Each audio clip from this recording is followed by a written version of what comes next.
Hello বাচ্চারা এবং অভিভাবকরা, আমাদের গল্পের জগতে স্বাগতম। শুরু করার আগে এবং #39 সাবস্ক্রাইব করুন এবং #39 এ ক্লিক করুন।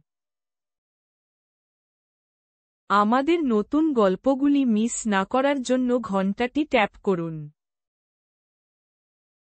টাইফুনের জন্য কেঁদেছিল ছোট্ট পেঙ্গুইন। পিপিন ছিল একটা ছোট্ট পেঙ্গুইন। সে একটা তুষারাবৃত গ্রামে বাস করত। প্রতিদিন সকালে সে স্কুলে যেত। আজ সে অলস এবং ক্লান্ত বোধ করছে। সে ক্লাসে যেতে চাইছিল না। তাই সে একটা দুষ্টু পরিকল্পনা করল। পিপিন বাইরে হাঁটতে হাঁটতে চলে গেল। সে পরিষ্কার নীল আকাশের দিকে তাকাল। মেঘ নেই, বাতাস নেই, তুষার নেই। তবুও সে খুব জোরে চিৎকার করে বলল, একটা বড় টাইফুন আসছে। অনেক দেরি হওয়ার আগেই বাড়ি যাও। গ্রামের পেঙ্গুইনরা তার কথা শুনেছিল। তারা রৌদ্রোজ্জ্বল আকাশের দিকে তাকাল। কিন্তু পিপিন খুব নিশ্চিত শোনাচ্ছিল। মায়েরা তাদের ছানাদের বাড়িতে ডেকে আনল। দোকানগুলো দ্রুত তাদের দরজা বন্ধ করে দিল। সবাই লুকানোর জন্য ভেতরে ছুটে গেল। পিপিন গোপনে হাসল। এবং খোট, এখন আমাকে স্কুলে যেতে হবে না, এবং খোট। সে বরফের পাহাড়ের কাছে বসেছিল। সে মাছের খাবার খেত এবং খেলত। তার পালকের উপর রোদের উষ্ণতা ছিল। এটা ছিল সবচেয়ে সহজ দিন। সেই রাতে গ্রামের প্রবীণরা কথা বললেন। এবং খোট, আজ কোন টাইফুন ছিল না, এবং খোট, তারা বলল। এবং খোট, কেউ মিথ্যা বলেছে এবং সবাইকে ভয় দেখিয়েছে, এবং খোট। পিপিন চুপ করে রইল এবং অন্যদিকে তাকাল। ভেতরে ভেতরে সে একটু অপরাধবোধ অনুভব করছিল। কিন্তু সে এখনও এটাকে মজার মনে করছিল। পরের দিন সকালে পিপিন ঘুম থেকে উঠল। আকাশ ধূসর এবং ভারী ছিল। দক্ষিণ দিক থেকে ঠান্ডা বাতাস বইছিল। বাতাসে তুষারকণা নাচছিল। শীঘ্রই একটা সত্যিকারের ঝড় আসছিল। সে গ্রামবাসীদের সতর্ক করার জন্য দৌড়ে গেল। পিপিন চিৎকার করে বলল, একটা তুষারঝড় আসছে। দয়া করে তাড়াতাড়ি বাড়ি ফিরে যাও। কিন্তু কেউ তার কথা শোনেনি। তাদের মনে পড়ল তার নকল টাইফুনের কথা।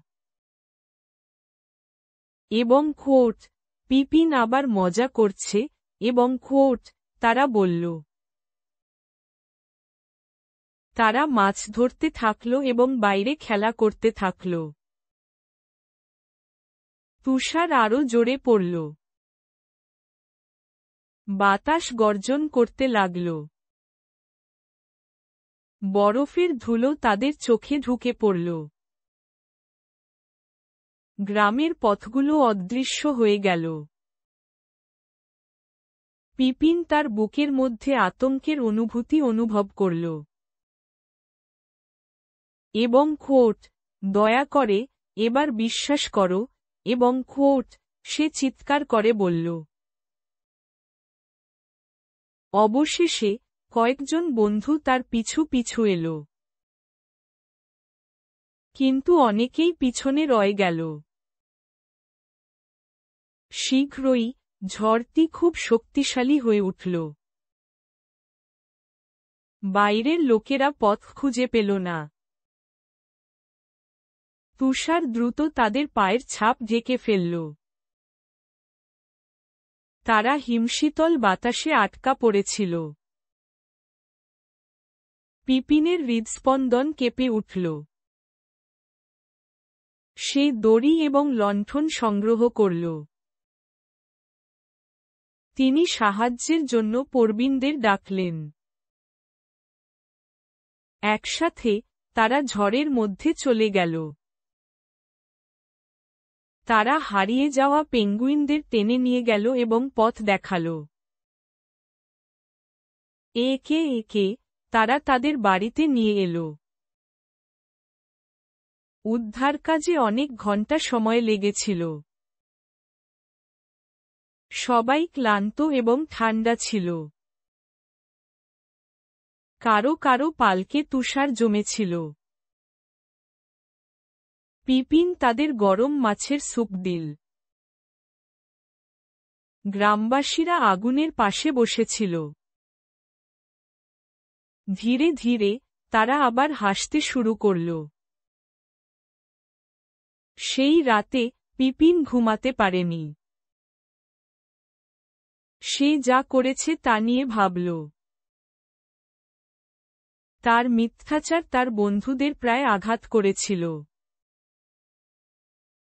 যদি কেউ না আসত তাহলে তারা জমে যেতে পারত। সে মনে মনে লজ্জা ও দুঃখ অনুভব করল। সে আর কখনো মিথ্যা বলার সিদ্ধান্ত নিল না। পরের দিন পিপিন স্কোয়ারে দাঁড়িয়েছিল। সে সবাইকে সত্যটা বলে দিল। এবং আমি টাইফুন সম্পর্কে মিথ্যা বলেছিলাম, এবং সে বলল। আমি দুঃখিত যে আমি তোমাদের সবাইকে ঠকিয়েছি। আমি এখন থেকে সৎ থাকার প্রতিশ্রুতি দিচ্ছি, এবং গ্রামবাসীরা চুপচাপ শুনল। একজন প্রবীণ ভদ্রভাবে বললেন, মিথ্যা বিশ্বাস ভাঙে, ছোট্ট সোনা। যখন তুমি সত্য বলো, মানুষ তোমাকে বিশ্বাস করবে। কিন্তু মিথ্যা তোমার কথাকে দুর্বল করে তোলে।